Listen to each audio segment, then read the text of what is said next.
When white opens the game with the king pawn, if black is looking for a solid, challenging defense, a good reply is c6, turning the game into the Caro Kann, an opening which has been employed by several world champions and their grandmaster colleagues. This move prepares to confront white's central pawn with d5. Opening the game with c6 does not significantly help black's development, so white may focus on rapid development and try to build an initiative against black's solid setup. Since black is not directly challenging white's center for the moment, a sensible response is to grab more space in the center with d4. When black is ready to fight against white's center with d5, grabbing space in the center while challenging white's e4 pawn. White has a variety of choices, but we'll begin our exploration of the Caro Kann with one of white's most challenging, as well as natural responses, e5. White grabs space, clamping down on the f6 and d6 squares, restricting black's kingside knight and bishop from using these natural squares for development. An ambitious option to explore is c5, spending a second tempo on the c-pawn in order to attack the d4 pawn. Unlike the French defense, a similar opening in which black plays e6 on the first move to prepare d5. In the Caro Kann, black's light-squared bishop is not blocked by a pawn, so black's most popular choice is to play bishop f5, activating the light-squared bishop before preparing to close the center with e6. We're going to introduce some interesting ideas explored by grandmasters, but when you're starting out with the Caro Kann, you may see a move such as bishop d3. This is not a particularly ambitious choice, but it is seen at amateur level from time to time. Since the Caro Kann often builds a light-squared pawn structure in the center, somewhat restricting the prospects of black's light-squared bishop, black shouldn't mind exchanging the bishops with bishop takes d3, queen takes d3. If black wants to simplify the game, then queen a5 check, intending to offer an exchange of queens with queen a6 is a reasonable path to explore. But another solid choice is to simply play e6. Black's idea is to strike against white's center with moves such as c5 and knight c6, when black shouldn't face any serious problems out of the opening. Offering an exchange of light-squared bishops is not a challenging option at this moment, so a more popular way to develop is knight f3, focusing on kingside development while supporting the center. Now that the light-squared bishop has entered the action, black can solidify the center with e6. The e6 pawn supports d5, while revealing the dark-squared bishop, preparing the pawn break c5. A popular choice for white is to continue with bishop e2. This modest-looking move is known as the Short variation, named after Grandmaster Nigel Short. Although this may not look like a particularly ambitious choice, black should not underestimate this variation, as several creative attacking grandmasters have played this system as white. One option to consider is knight d7, preparing the thematic pawn break c5. But black may also decide to immediately play c5, striking in the center, adding pressure against d4, and preparing to activate the knight with knight c6. Move order can be quite important in the Caro Kann. Grandmaster Arkady Knightish, playing white, decided to castle. Of course, there's nothing wrong with this move, but his opponent, former world champion Vishwanathan Anand, was able to continue comfortably with knight c6, adding another attacker against the d4 pawn. If white decides to support the center with c3, one solid plan is knight g to e7, preparing to play bishop g4, pinning the knight on f3, followed by knight f5, when white's center is under intense pressure. In the game, Grandmaster Knightish played bishop e3, developing a piece while supporting the center, when Grandmaster Anand released the tension with the exchanges c takes d4, knight takes d4. White sets up a small trap, as black should not ignore white's serious lead in development and try to grab a pawn with knight takes e5, as this allows white to exploit black's exposed king and undeveloped kingside with bishop b5 check, encouraging black to move the knight once again with knight d7, which is well met by knight takes f5. Black is unable to capture the knight without giving up the d5 pawn, opening up the game, helping white's superior development overwhelm black's passive as well as underdeveloped position. Instead of the greedy knight takes e5, Grandmaster Anand exchanged a pair of minor pieces with knight takes d4, bishop takes d4. Black needs to activate the kingside, and the e5 pawn still has a cramping effect by denying black's knight access to the f6 square. This was no problem for Anand as he played knight e7. Black's plan is simple. He's going to play knight c6, adding pressure against d4 and e5, followed by bishop e7 and castling kingside. Grandmaster Knightish tried to open the position before black was able to comfortably complete his plan with c4. But black simply resolved the central tension with d takes c4, bishop takes c4, and then continued the plan by playing knight c6, threatening white's bishop while adding pressure against the e5 pawn. So white pinned the knight with bishop b5. Black prepared kingside castling while developing the bishop to e7. In the game, white decided to play knight c3, allowing black to castle with a comfortable position. Not only did Grandmaster Anand solve his opening problems, he went on to win the game. If white tried to discourage black from castling with queen a4, adding a second attacker against the pinned knight, black can simply ignore white's idea and castle anyway.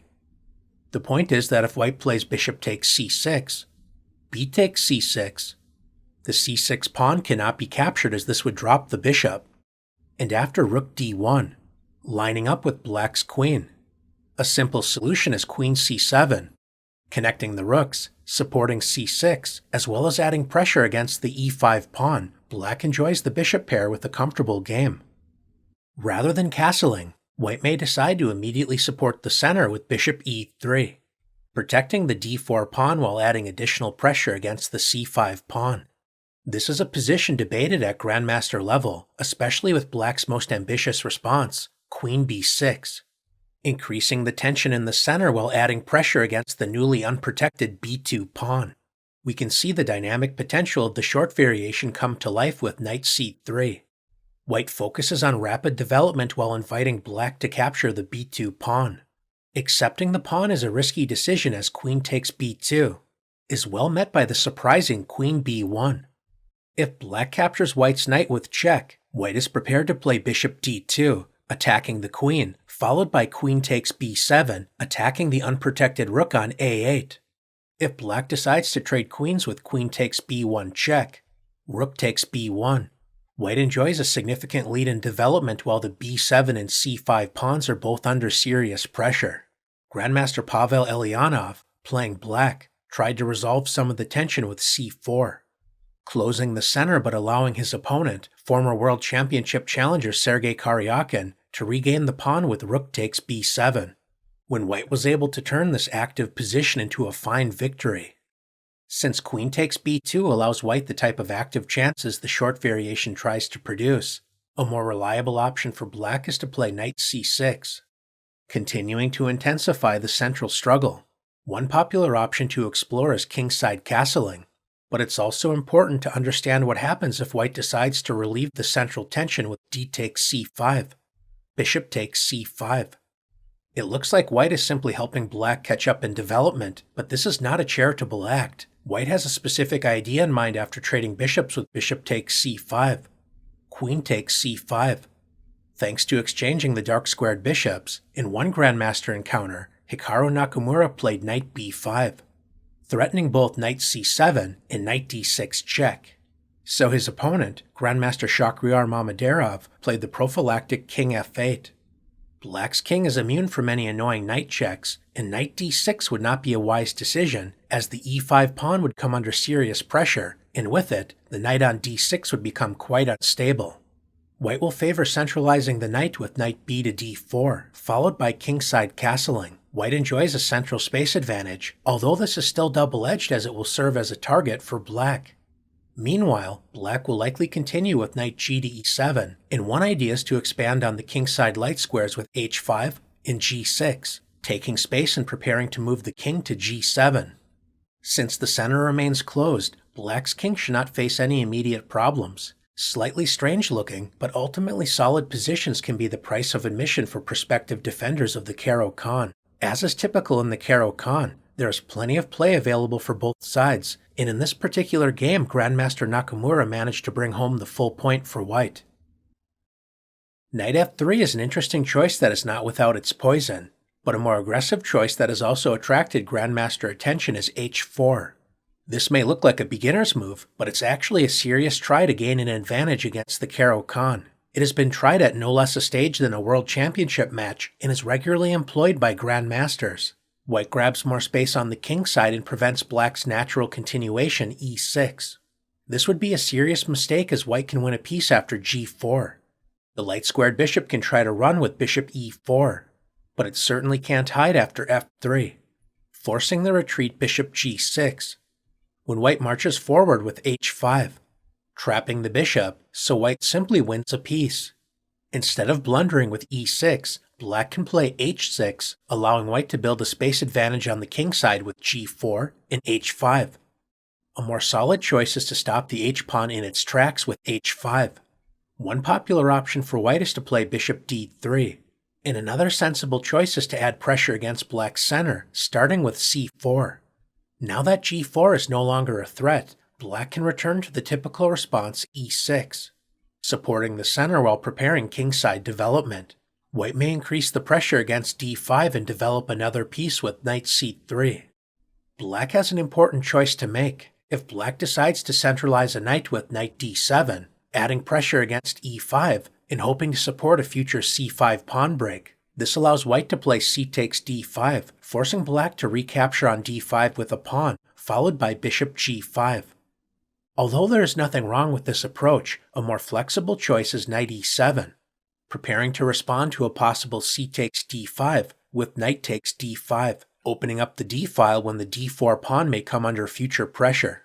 Although h5 is black's most reliable option, it does weaken the g5 square, and the h5 pawn itself may become a target. One way to emphasize these points is to play knight g to e2. Black can continue to focus on development while supporting the center with knight d7, preparing to meet knight g3, adding pressure against both the h5 pawn and light-squared bishop by addressing both of these points with bishop g6, reinforcing the h5 pawn. The dark-squared bishop can enter the action by exploiting the weak g5 square, pinning the e7 knight to the queen. When white activates the dark-squared bishop, black should consider the possibility of queen b6, adding pressure against the center as well as the space the dark-squared bishop left behind, the b2 pawn. White can explore sacrificing the b2 pawn with the sharp rook c1, or else keep more control of the position with queen d2, centralizing the queen while supporting the b2 pawn. A challenging idea for black is to play d takes c4, opening up lines on the d-file, preparing to meet bishop takes c4, with queenside castling.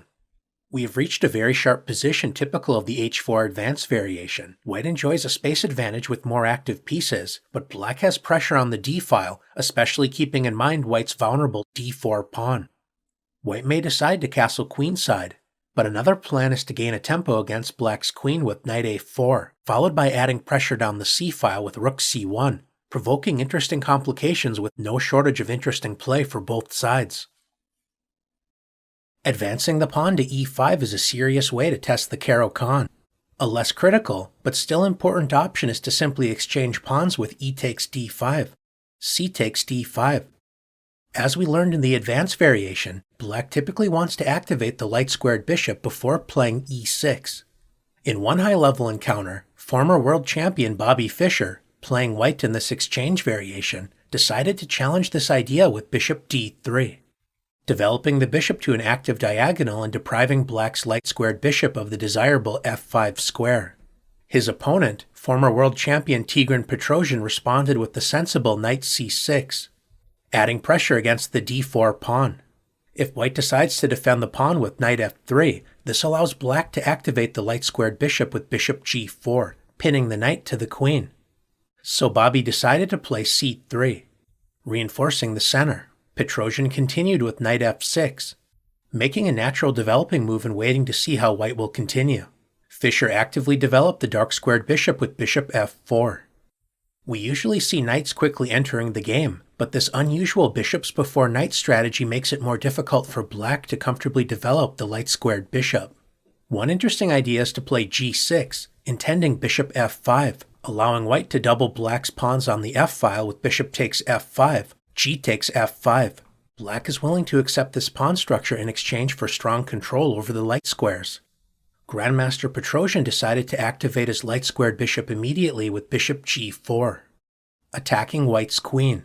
Now that black has activated the light-squared bishop, the b7 pawn is no longer protected, so white responded with queen b3, adding pressure against black's center as well as the newly unprotected b7 pawn. Petrosian wasn't comfortable with the placement of white's queen and decided to play knight a5, disturbing white's queen as well as protecting the b7 pawn at the expense of misplacing black's knight on the edge of the board. Before retreating the queen, Fischer first inserted the useful move queen a4 check, provoking black to retreat the bishop with bishop d7. Now that the bishop is retreated, Bobby moved his queen to c2. After this maneuvering dance, white has a comfortable position, and although black is certainly doing okay, his light-squared bishop is less active than black would like, and the wayward knight on a5 will also have to spend time to return to the action. Grandmaster Fischer went on to win this important game on his path to qualify for the World Championship match, which he would also eventually win. Instead of playing Grandmaster Petrosian's knight a5, a more stable choice is to play queen d7, simply developing the queen while protecting the b7 pawn.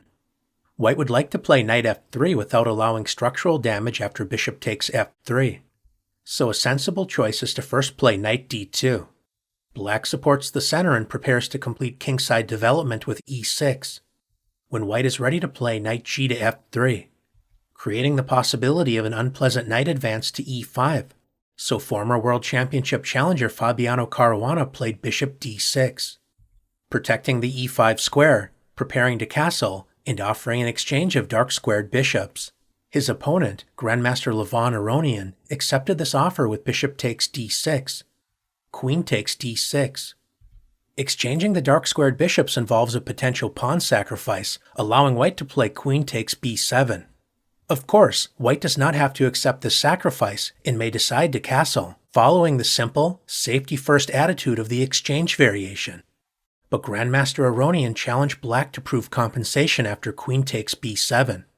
Although white has captured a pawn, this does open up the b-file, allowing black to generate counterplay with rook b8, forcing the queen to vacate the b-file with queen a6, when black secured the back rank by castling.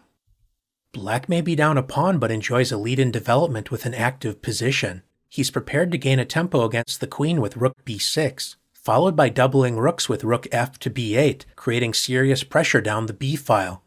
Black has full compensation for the pawn, and even managed to win the game after some interesting adventures. Do not let an early exchange on d5 fool you. Instead of the less ambitious, although perfectly reasonable bishop d3, white can turn the game into the more dynamic Panov attack with c4, placing immediate pressure against d5. White is willing to accept an isolated queen's pawn position in order to generate active play. Black's most common response is to support the center with knight f6. The central struggle continues with knight c3. Black has three main ways to deal with this position. If you're looking for a straightforward as well as solid reply, then e6, preparing to complete development modestly with bishop e7, followed by kingside castling, is worth exploring. And the interested viewer is also encouraged to check out lines where black plays bishop b4, adding a Nimzo-Indian flavor to the position. If black wants to sharpen play, g6, preparing a kingside fianchetto to add pressure down the long diagonal, especially the d4 pawn, is also worthy of serious attention. Black's other main choice is to immediately add pressure against white's center with the sensible developing move, knight c6. If white wants to keep the position complicated, then the dynamic bishop g5, attacking a key defender of black's center, is definitely worth exploring. Black can provoke sharp complications with d takes c4, revealing the queen's pressure against white's newly isolated d4 pawn. When in doubt, e6 is certainly a solid choice. And the slightly strange-looking bishop e6, supporting the center, has also proven to be a reliable option for black. Another popular option for white is to simply develop while supporting the center with knight f3. Black could certainly return to the e6 lines we previously mentioned, but Grandmaster Anish Giri played the more active bishop g4, pinning the knight to the queen, which indirectly adds pressure against the d4 pawn it was trying to support. Legendary Grandmaster Vasily Ivanchuk, playing white, showcases one key strategy in the Panov, compromising his pawn structure in order to test black's defensive skills. The complications begin with c takes d5, provoking knight takes d5. White attracts the knight to the d5 square and then plays the double attack queen b3, increasing pressure against the knight as well as the b7 pawn. Grandmaster Giri was able to damage white's pawn structure with the timely exchange bishop takes f3. Immediately playing queen b7 would allow the powerful response knight d to b4, when white's exposed queen and vulnerable king signals trouble for white. Ivanchuk continued with g takes f3. White's pawn structure has certainly seen better days, but black still needs to be careful. Like many other lines in the Caro Kann, since black often delays kingside development, king safety must be kept in mind. If black tries to grab a pawn with knight takes d4, forking the queen and unprotected f3 pawn. There are several ways to punish this move, but the most straightforward is bishop b5 check. Capturing the knight would allow queen takes b5 check, followed by winning the knight on d5. And if black blocks the check with knight c6, this also loses the knight on d5 without any chances for counterplay. Rather than playing the disastrous knight takes d4, Grandmaster Giri supported his center and prepared kingside development with e6. If black is able to comfortably complete development, then white's terrible pawn structure may prove to be his downfall, so white must play energetically, as Ivanchuk did with queen takes b7, capturing a pawn while attacking the newly undefended knight on c6, so black responded with knight takes d4, provoking the forcing sequence bishop b5 check, knight takes b5. It's important for white not to play automatically, as queen takes b5 allows queen d7, so Ivanchuk inserted the instructive Zwischenzug, queen c6 check. Since queen d7 would lose the rook on a8, black is forced to play king e7. Only after depriving black of the right to castle did white regain material with queen takes b5. Grandmaster Giri offered a trade of queens with queen d7. Although black's king doesn't look especially healthy on e7, it isn't so easy for white to directly exploit it. If allowed, black may consider f6 and king f7, improving the king's position and also liberating the dark-squared bishop. Ivanchuk decided to exchange knights followed by bishop g5 check, leading to simplifications, ultimately resulting in a draw. Although Grandmaster practice has demonstrated with proper play black should be able to equalize against the Panov, there are many pitfalls to avoid in order to reach such a position. This is certainly an interesting attempt to take a Caro Kann player out of their comfort zone, so this variation will typically reward the better prepared and more experienced player. We have spent most of our time focusing on white responding to d5 by moving the e4 pawn, but it's also important to consider the natural response knight c3. Simply developing a piece and supporting the center. When white defends the center with a knight, black typically exchanges pawns with d takes e4, knight takes e4. Although the knight enjoys a centralized position, it's vulnerable to attack, so it's no surprise that black's main ideas focus on attacking this piece. One sideline option is knight f6, confronting white's knight, willing to accept doubled f-pawns as a consequence. This is a line that has enjoyed renewed interest at Grandmaster level and should not be underestimated. A more stable way to prepare knight f6 is by first playing knight d7. Known as the Smyslov variation, black is preparing knight g to f6 without compromising the pawn structure. As beginners, we may be taught the trap queen e2, threatening a smothered mate with knight d6. But as long as black doesn't automatically play knight g to f6, white's queen will likely prove misplaced. There is nothing wrong with straightforward development with knight f3, intending bishop c4. But if you're interested in learning more about the Smyslov variation, it's also important to study the lines after white's most ambitious response, knight g5. A good place to start is with knight g to f6, when one developmental plan to consider is e6 and bishop d6. It's important to note that if black challenges white's ambitious knight with h6, hoping white will play the unsound sacrifice knight takes f7, or simply retreat, black will be in for an unpleasant surprise after knight e6. The surprising knight lunge is immune from capture because f takes e6 allows queen h5, leading to checkmate. Black should probably settle for queen b6, when white can gain the bishop pair with the promising knight takes f8. But if black decides to play more aggressively with queen a5 check, provoking bishop d2, in order to add pressure against the d4 and b2 pawns with queen b6. Now that the d8 square is no longer occupied by the queen, it appears f takes e6 is a threat, but white may calmly respond with bishop d3. White enjoys an excellent position with a tremendous lead in development. The queen is tied down to the c7 square, and if black makes the mistake of playing f takes e6, This allows the instructive tactic Queen h5 check, forcing King d8. White's queen is perfectly placed to support the deadly pin, Bishop a5, when Black loses the queen. The subtle Smyslov system with Knight d7 is definitely worth considering, but Black's most popular option is to play the classical variation with Bishop f5. Following Black's general plan of activating the light-squared bishop before committing to a solid pawn structure with e6, White typically retreats the knight and gains a tempo against the bishop with Knight g3. When Black maintains the bishop's presence on this active diagonal with Bishop g6. Knight f3 is a natural developing move, but Black's bishop on g6 remains stable, so if White decides to play Bishop d3, Black is not obligated to capture this bishop, as Black can always respond to an exchange on g6 with h takes g6, opening up the h-file for Black's rook with a healthy position for Black. This is why White's main line is to play the provocative h4, threatening to trap the bishop with h5. In this case, Black should avoid committing to h5. This may look like a stable choice, but one issue Black needs to contend with is the maneuver Knight h3 to f4, attacking the bishop and h5 pawn. h5 weakens the g5 square, so White may also consider the plan Knight f3, preparing to trade bishops with Bishop d3. And once the light-squared bishop no longer protects f7, White is ready to play Knight g5, intensifying the pressure against the f7 pawn. Since h5 leads to positional problems, Black usually responds with h6, creating an escape square for the bishop on h7 without weakening the g5 square.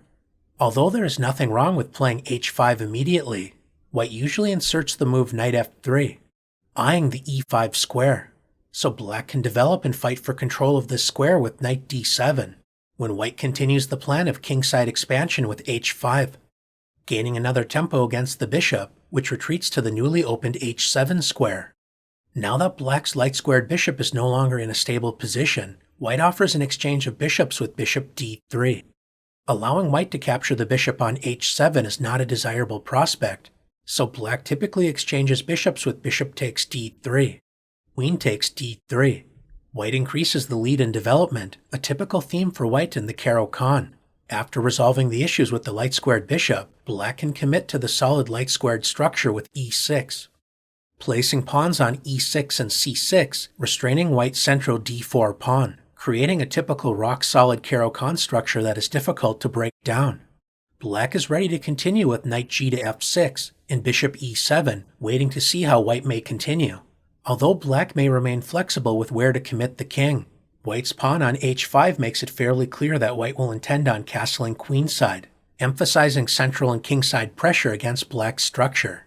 White's main decision is where to develop the dark-squared bishop, typically deciding between the d2 and f4 squares, options the interested viewer is encouraged to explore. We'll briefly mention that Bishop f4 is the more active-looking square for the bishop. Black may continue sensibly with Knight g to f6 and Bishop e7 and provoke complications by castling kingside, but Black may also decide to play Queen a5 check, trying to provoke weaknesses on the side of the board where White will likely castle. So a common reply is Bishop d2, allowing Black's queen to move to c7, controlling the h2 to b8 diagonal. If White decides to play Bishop d2 instead of Bishop f4 immediately, we can transpose into this position by playing Queen c7, or else remain flexible with Knight g to f6, followed by Bishop e7.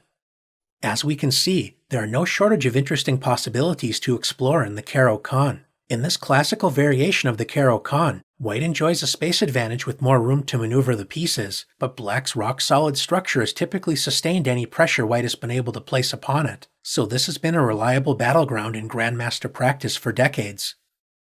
The Caro Kann is one of the most solid ways to respond to e4. This is not an easy opening to crack, so in addition to producing positional maneuvering games, if both sides are willing, there's plenty of scope to inject dynamic play into the position. In order to build a solid structure, Black often grants White a space advantage as well as a lead in development, so if you're facing the Caro Kann, you may look to build an early initiative. Grandmasters enjoy its solidity, as well as the ability to mix things up when necessary to play for a win. And if you're an amateur player looking for a reliable structure upon which to build your repertoire, the Caro Kann may be the opening for you.